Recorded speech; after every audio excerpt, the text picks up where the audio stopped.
يا من له صبري وكل شكايتي وبقربه كم تنجلي أشجاني.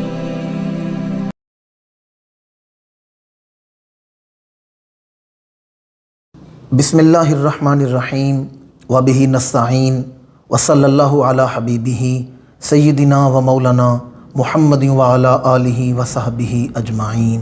معزز ناظرین و سامعین، پروگرام پیغام ہدایت میں ایک مرتبہ پھر آپ کو خوش آمدید کہتے ہیں. ناظرین کرام، 18 ذی الحج کامل الحیاء والایمان، جامع القرآن، پیکر اخلاص و محبت، منبع جود و سخا، کاتب وحی، داماد رسول حضرت سیدنا عثمان بن عفان، جناب عثمان غنی ذو النورین رضی اللہ تعالی عنہ، آپ کا یوم شہادت ہے. جناب عثمان غنی محسنین اسلام میں سے ہیں. آپ کے اسلام پر احسانات بے پایاں ہیں. آپ کا مال، آپ کی وفائیں، آپ کا خون شروع دن سے ہی اسلام کی خدمت کرتا رہا ہے، اور آپ کو امام الانبیاء صلی اللہ علیہ وآلہ وسلم کے ساتھ متعدد رشتہ داریاں بھی حاصل تھیں. جناب عثمان غنی کا شجرہ امام الانبیاء کے شجرہ مطہرہ کے ساتھ 5ویں پشت پر جا کر جمع ہو جاتا ہے، آپ کے والد کی طرف سے بھی اور آپ کی والدہ کی طرف سے بھی. دوسری رشتہ داری جو جناب عثمان غنی کو امام الانبیاء کے ساتھ تھی کہ آپ کی جو نانی ہیں بی بی ام حکیم بیدہ، یہ امام الانبیاء کی سگی پھوپھی ہیں. یہ جناب عبد المطلب کی بیٹی ہیں اور جناب عبداللہ کی ہمشیرہ ہیں، امام الانبیاء کی سگی پھوپھی ہیں. ان کی آگے بیٹی ہیں بی بی عروہ، وہ جناب عثمان غنی کی والدہ ہیں. تو اس رشتے سے دیکھیں تو جناب عثمان غنی امام الانبیاء کے بھانجے لگتے ہیں.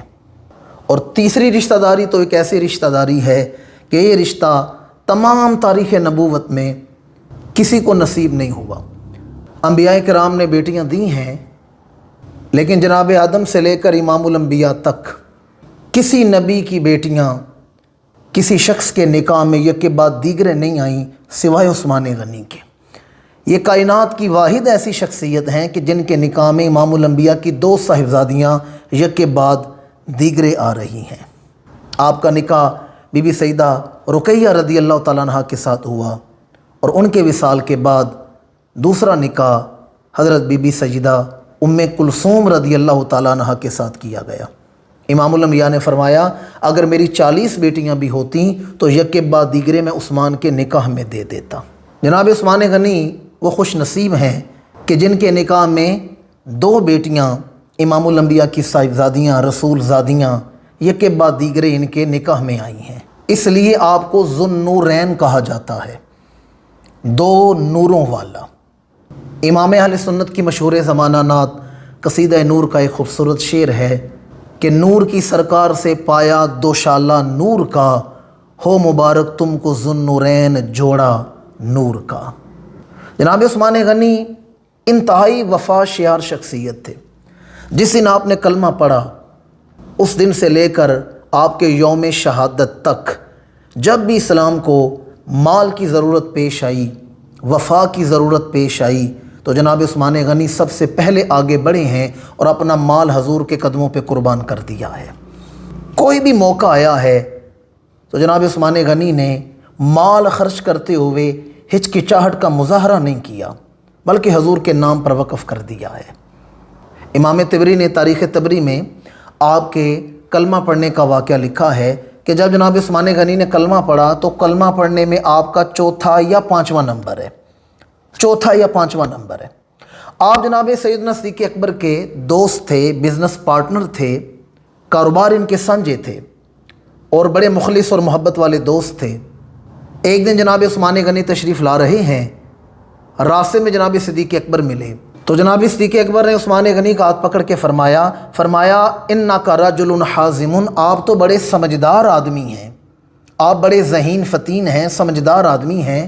مجھے ایک سوال کا جواب دیں. اللاتی یعبد قومک، آپ کی قوم جن بتوں کی عبادت کرتی ہے، جن بتوں کو آپ کی قوم پوجتی ہے، جن کو اپنا خدا مانتی ہے۔ لا تبصروا ولا تسمعوا ولا تضروا ولا تنفعوا، نہ وہ سنتے ہیں، نہ وہ دیکھتے ہیں، نہ وہ کسی کا نقصان کر سکتے ہیں اور نہ ہی وہ کسی کو نفع دے سکتے ہیں۔ جن بتوں کو آپ کی قوم پوجتی ہے، نہ وہ سنتے ہیں نہ وہ دیکھتے ہیں۔ لا تضروا ولا تنفعوا، نہ وہ کسی کو نقصان پہنچا سکتے ہیں اور نہ ہی کسی کو نفع دے سکتے ہیں۔ تو آیا یہ خدا ہیں جنہیں آپ کی قوم پوجتی ہے، یا وہ خدا ہیں جن کی خبر آ کر مصطفیٰ نے دی ہے؟ خدا ان میں سے کون ہے؟ وہ جنہیں اپنے ہاتھوں سے وہ گارا گون کر مورتیاں بنا کر پوجا جا رہا ہے، وہ خدا ہیں یا وہ سچا خدا ہے جس کی خبر مصطفیٰ نے دی ہے؟ جناب عثمان غنی فرماتے ہیں میں سوچ میں پڑ گیا، بات تو ٹھیک کر رہے ہیں۔ جناب یار غار کی بات میرے دل پر دستک دے رہی تھی اور میرے دل کی دنیا بدل رہی تھی۔ میں نے سوچا بات تو ٹھیک ہی فرما رہے ہیں۔ اچانک میں نے دیکھا امام الانبیاء تشریف لا رہے ہیں، حضور تشریف لا رہے ہیں، اور امام الانبیاء نے آ کر ایک ایسا جملہ ارشاد فرمایا۔ عثمان فرماتے ہیں میں بے بس ہو گیا، میں بے اختیار ہو گیا، کلمہ پڑھنے کے سوا میرے پاس چارہ ہی کوئی نہیں بچا، میں بے اختیار ہو گیا تھا۔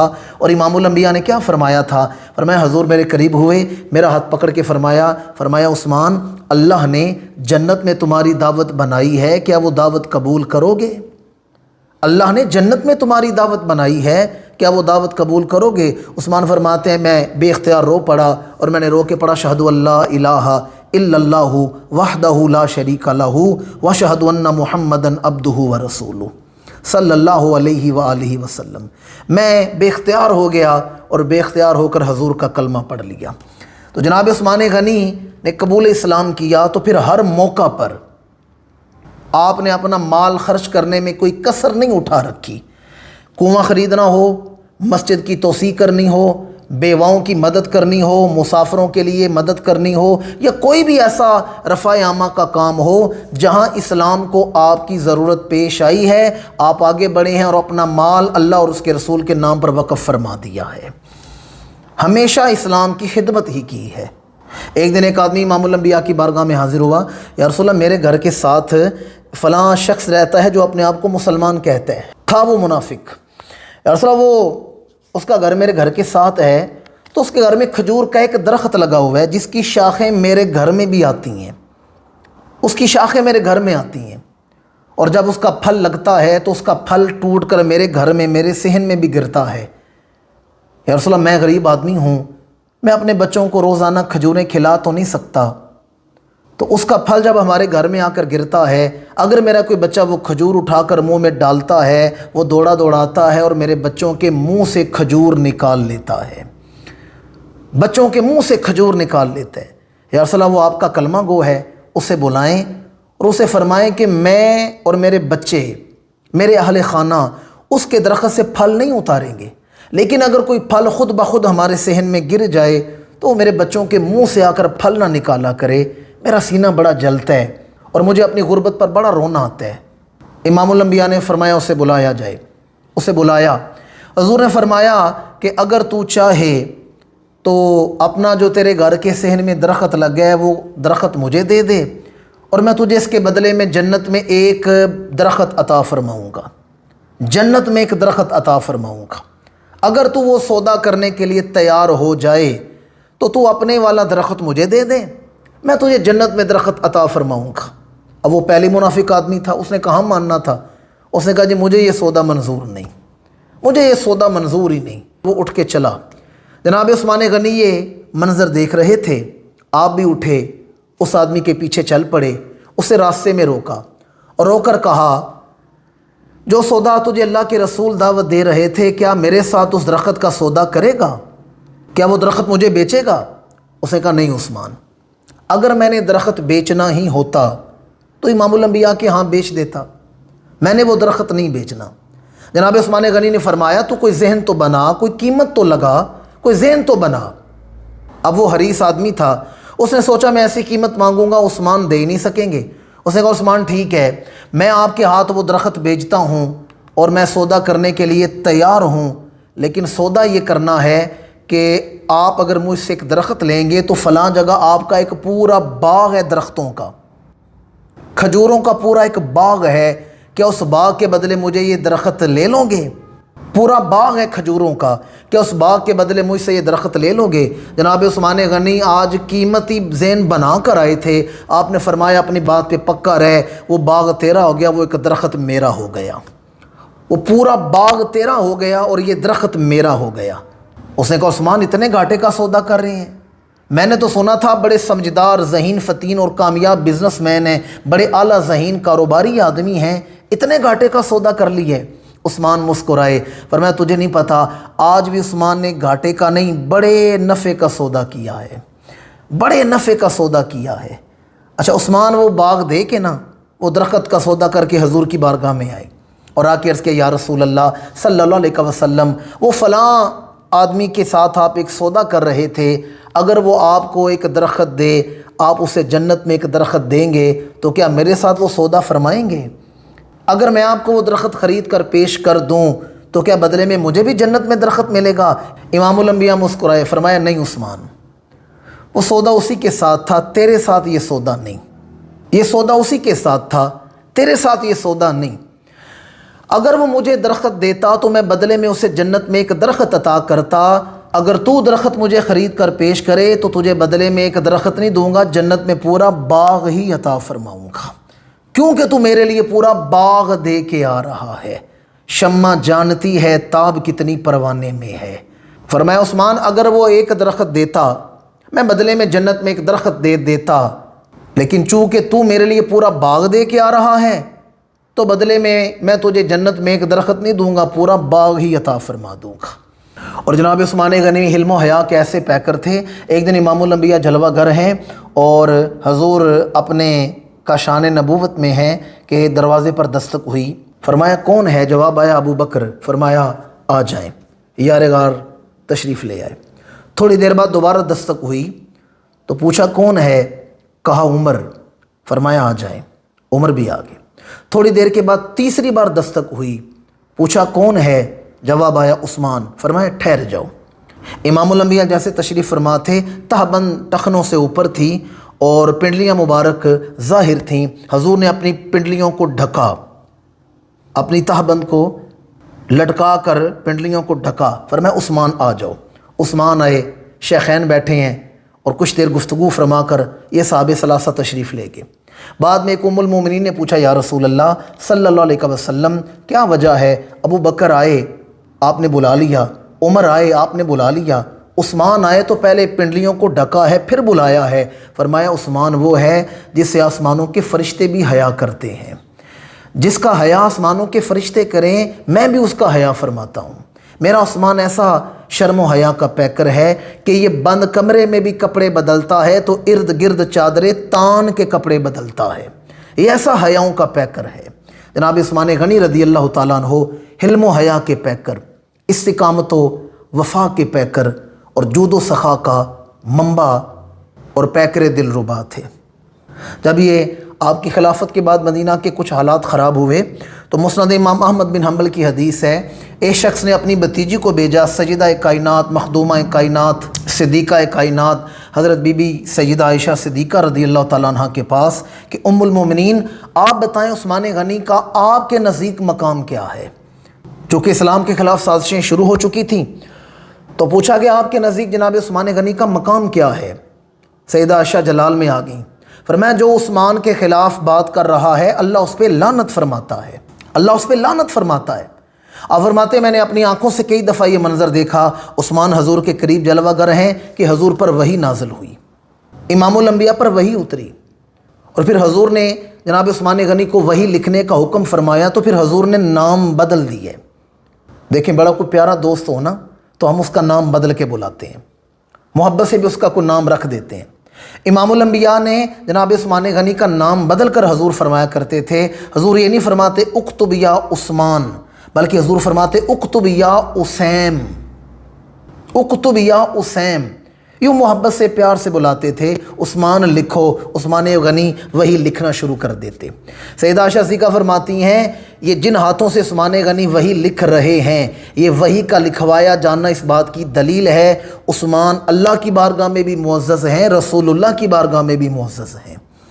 عثمان اللہ کی بارگاہ میں بھی عزت والے ہیں، حضور کی بارگاہ میں بھی عزت و تکریم والے ہیں۔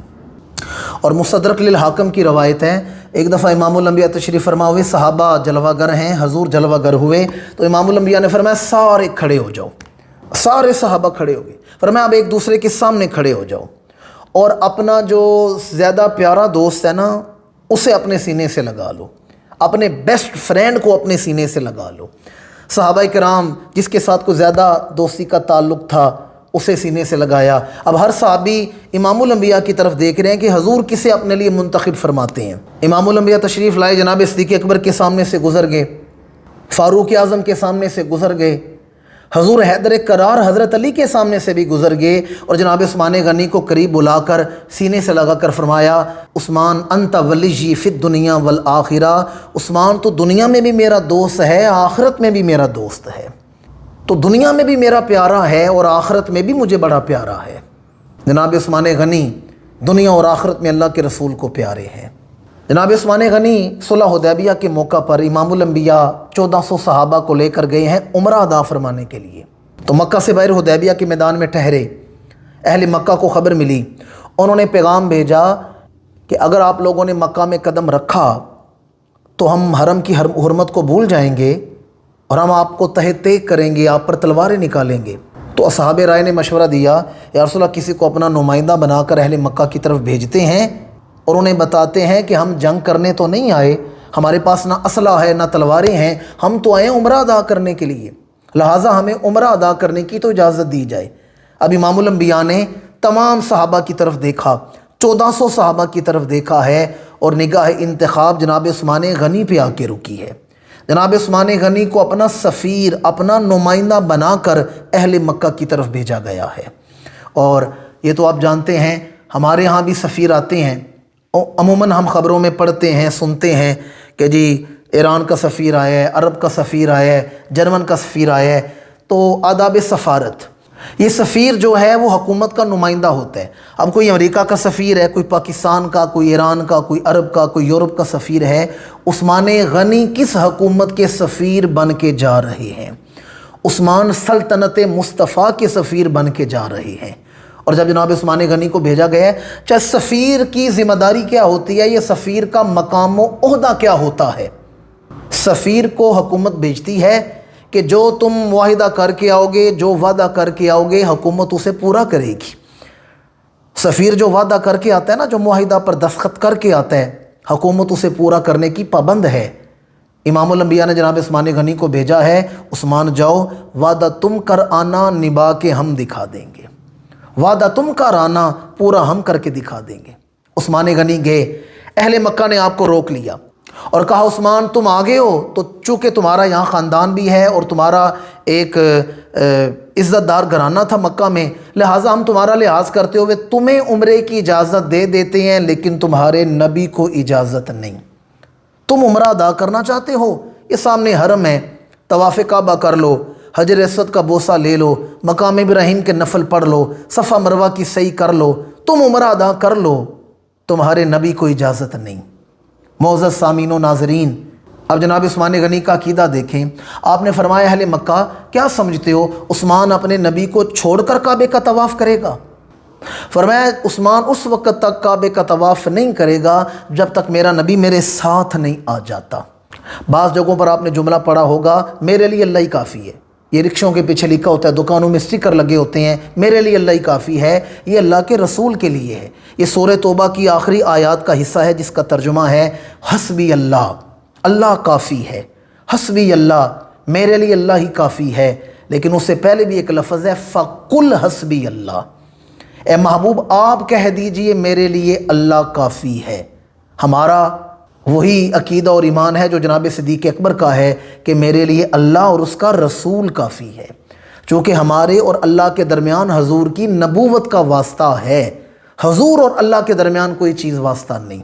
اس لیے ہمیں یہ کہنا چاہیے میرے لیے اللہ اور اس کا رسول کافی ہے۔ یہ گزارش میں اس لیے کر رہا ہوں کہ یہی جناب عثمان غنی کا بھی عقیدہ ہے، اس لیے کہ آپ حرم کے سامنے کھڑے ہیں اور عمرہ نہیں ادا فرما رہے۔ اگر جناب عثمان غنی اس عقیدے والے ہوتے کہ میرے لیے صرف اللہ کافی ہے تو آگے بڑھ کے عمرہ ادا کر لیتے، لیکن آپ نے فرمایا میں اس وقت تک کعبے کا طواف نہیں کروں گا جب تک میرا نبی میرے ساتھ نہیں آ جاتا۔ اچھا اگر جناب عثمان غنی اس روز عمرہ کر لیتے، قدغن تو کوئی نہیں تھا، اور عمرہ ادا کرتے تو اللہ کو راضی کرنے کے لیے، ان کی نیت پر تو کوئی شک نہیں۔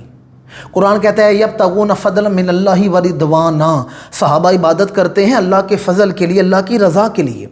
عثمان غنی اس روز عمرہ کر لیتے تو اللہ کو راضی کرنے کے لیے عمرہ کرنا تھا، اور آپ نے عمرہ چھوڑا ہے تو حضور کے ادب میں چھوڑا ہے، حضور کے ادب میں عمرہ چھوڑا ہے۔ اس سے پتہ چلا عثمان غنی کا عقیدہ یہ ہے، حضور کو چھوڑ کے اللہ کو راضی نہیں کیا جا سکتا، حضور کو چھوڑ کے اللہ کو راضی نہیں کیا جا سکتا۔ ادھر عثمان غنی کو روک لیا گیا اور افواہ پھیلا دی گئی عثمان شہید ہو گئے ہیں۔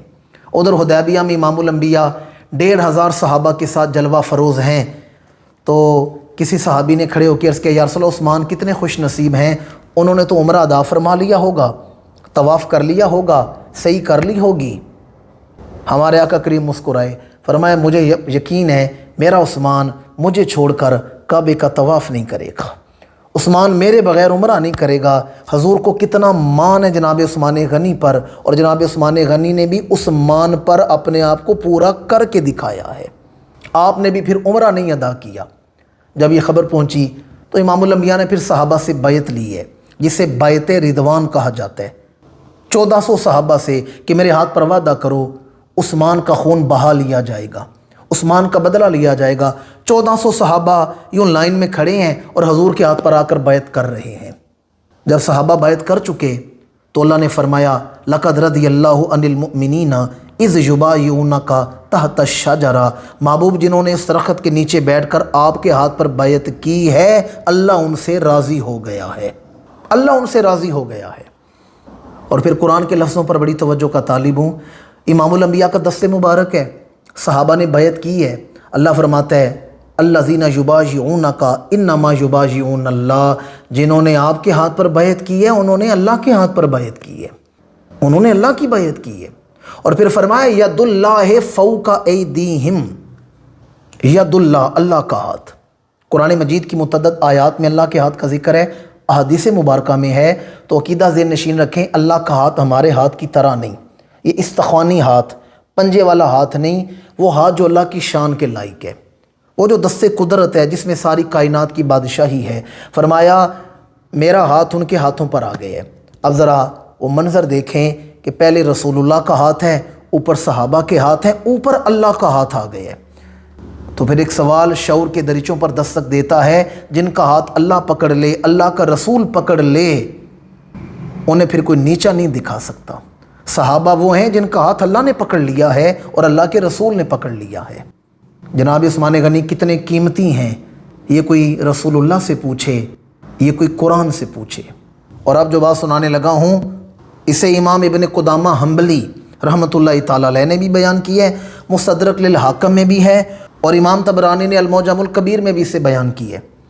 یہ امام ابن قدامہ حنبلی جو ہیں یہ صلاح الدین ایوبی کے مشیر خاص تھے، بڑے خاص مشیر تھے صلاح الدین ایوبی کے، اور یہ حضور شہنشاہ بغداد سیدنا غوث اعظم کے ڈائریکٹ خلیفہ بھی تھے، امام ابن قدامہ حنبلی رحمۃ اللہ تعالیٰ علیہ۔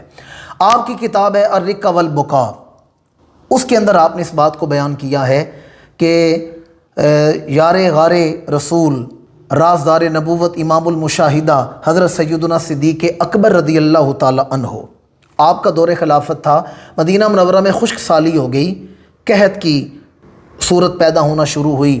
ظہر کے بعد اہل مدینہ نے کیا دیکھا کہ شام سے جناب عثمان غنی کے 100 اونٹ گندم سے لدے ہوئے آ رہے ہیں، گندم سے لدے ہوئے 100 اونٹ شام سے آئے ہیں اور مدینہ منورہ میں داخل ہو رہے ہیں۔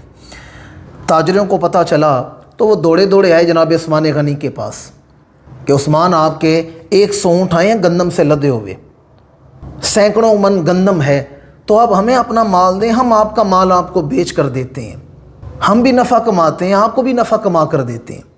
اچھا آپ جانتے ہیں کہ جس چیز کی مارکیٹ میں قلت ہو، اگر وہ چیز مارکیٹ میں اچانک آ جائے تو پھر اس کا ریٹ کہاں پہنچتا ہے، تاجر لوگ اس کا نرخ کتنا بڑھا دیتے ہیں۔ سارے عثمان غنی کے پاس آئے، عثمان ہم آپ کا مال بیچتے ہیں، ہمیں اپنا مال دیں۔ فرمایا بتاؤ مجھے کتنا نفع دو گے؟ ایک نے کہا جی 10 پر 12 درہم دوں گا، آپ مجھے 10 درہم کا مال دیں، میں آپ کو بدلے میں 12 درہم دوں گا۔ آپ نے فرمایا نہیں اور بڑھاؤ، دوسرے نے کہا میں 10 پر 13 درہم دوں گا، فرمایا یہ بھی تھوڑا ہے اور بڑھاؤ۔ تیسرے نے کہا میں آپ کو 10 پر 14 درہم دوں گا، فرمایا یہ بھی تھوڑا ہے اور بڑھاؤ۔ انہوں نے کہا عثمان اس سے زیادہ تو کوئی نفع دے ہی نہیں سکتا، اس سے زیادہ تو کوئی نفع آپ کو نہیں دے گا۔ جناب عثمان غنی مسکرائے، فرمایا میرے پاس ایک ایسا خریدار ہے جو مجھے 1 پر 10 گنا نفع عطا کرے گا، 1 پر 10 گنا نفع۔ تاجروں نے کہا عثمان غنی یہ کیسے ہو سکتا ہے، یہ ممکن ہی نہیں۔ وہ کون ہے جو آپ سے ایک چیز 1 روپے میں خریدے اور آپ کو 10 گنا زیادہ نفع دے؟ جناب عثمان غنی کی آنکھوں میں آنسو آ گئے، فرمایا میرے رب کا وعدہ ہے من جاء بالحسنتی فلہ عشر امثالھا، جو ہماری بارگاہ میں ایک نیکی لے کر آتا ہے ہم 10 گنا بڑھا کے اجر عطا فرما دیتے ہیں۔ جو ایک نیکی لے کر آئے اسے 10 گنا بڑھا کر عطا کیا جاتا ہے۔ میں تم سب کو گواہ بنا کر کہتا ہوں اب یہ سارا غلہ منڈی میں نہیں بکے گا بلکہ اہل مدینہ میں تقسیم کر دیا جائے گا۔ سارا مال آپ نے تقسیم کر دیا ہے، ساری اناج اہل مدینہ میں تقسیم کر دی ہے۔ اب مجھے بتائیں جب بھوکوں کے پیٹ میں وہ کھانا گیا ہوگا کتنی دعائیں جناب عثمان غنی کو ملی ہوں گی، کتنا نفع آپ کو ملا ہوگا۔ اس حدیث کو روایت کرنے والی شخصیت کا نام ہے جناب سیدنا عبداللہ بن عباس رضی اللہ تعالی عنہما، جو امام الانبیاء کے صحابی بھی ہیں اور چچا زاد بھائی بھی ہیں اور بڑے عالم مفسر صحابی ہیں۔ آپ فرماتے ہیں کہ جس دن جناب عثمان غنی نے وہ غلہ تقسیم کیا تو ہم بھی وہیں تھے، سارا دن اسی مصروفیت میں گزرا۔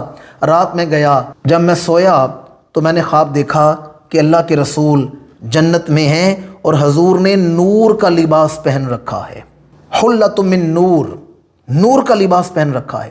حضور کے لباس سے بھی نور نکل رہا ہے، چہرے اقدس سے بھی نور چھن رہا ہے، حتیٰ کہ حضور کے نالین سے بھی نور چھن رہا ہے، نالین سے بھی نور چھن رہا ہے۔ وَهُوَ مُسْتَعْجِلٌ، اور حضور بڑی جلدی میں ہیں، عجلت میں ہیں۔ میں نے عرض کیا یا رسول اللہ میرا دل آپ کی طرف کھنچا جا رہا ہے، آپ کہاں تشریف لے کے جا رہے ہیں؟ تو امام الانبیاء نے فرمایا عباس آج عثمان نے میرے شہر کے غریبوں مسکینوں کی جو خدمت اور مدد کی ہے، اللہ نے عثمان کا نکاح جنت کے خاص طبقے کی حور کے ساتھ طے کیا ہے اور میں عثمان کی بارات میں جا رہا ہوں۔ عثمان نے آج جو خدمت کی ہے نا اہل مدینہ کی، اللہ نے ایک جنت کے خاص طبقے کی حور کے ساتھ عثمان کا نکاح مقرر کیا ہے۔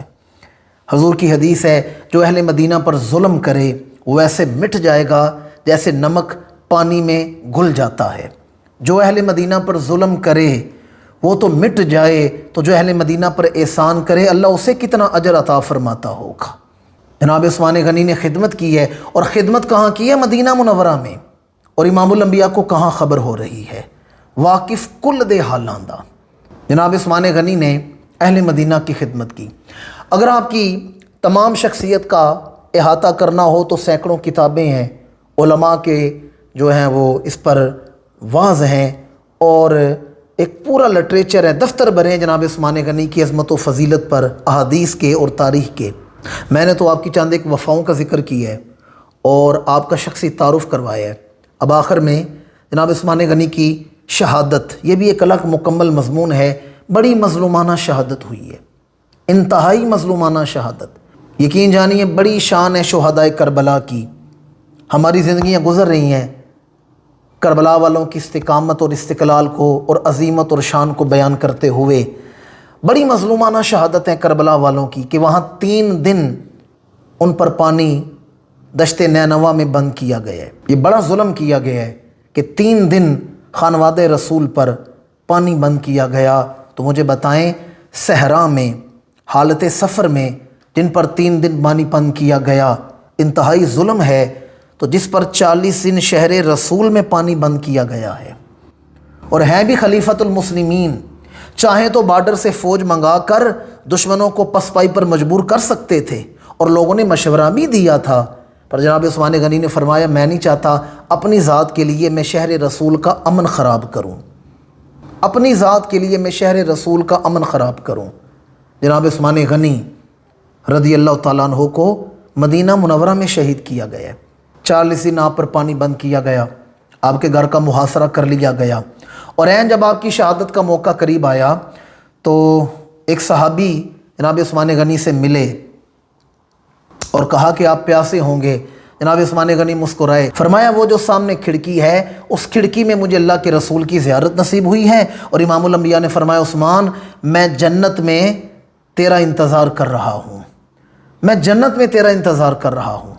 عثمان غنی فرماتے ہیں کہ میں تو حضور کی اس انتظار کی نشے میں ہوں، کب جسم سے روح نکلے گی اور حضور کے قدموں سے لپٹ جائے گی۔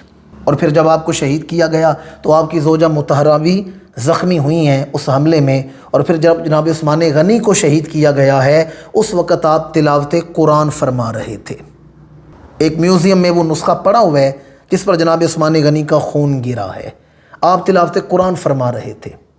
دیکھیں حدیث ہے کہ جس شہید کا خون جہاں گرتا ہے زمین کا وہ حصہ وہ جگہ کل قیامت کے دن شہید کے ایمان پر گواہی دیتی ہے۔